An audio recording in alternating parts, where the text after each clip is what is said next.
একটা ছোট ছেলে। প্রতিদিন রাত হলেই সে ক্লান্ত হয়ে পড়ে।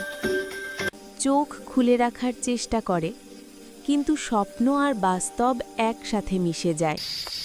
কখনো সে নিজেকে দেখে একটা নীরব জঙ্গলের ভেতর দাঁড়িয়ে আছে।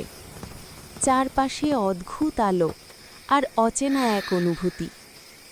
পড়ার টেবিলে বসে থেকেও তার মনটা দূরে হারিয়ে যায়। বই খোলা থাকে, কিন্তু চোখের ভেতর জমে ওঠে ঘুম। হঠাৎ স্বপ্নের ভেতর সে নিজেকে হালকা ভাসতে দেখে। ভয় নয়, বরং মনে হয় সে একা নয়। আলো ধীরে ধীরে বাড়ে, অন্ধকার সরে যেতে থাকে।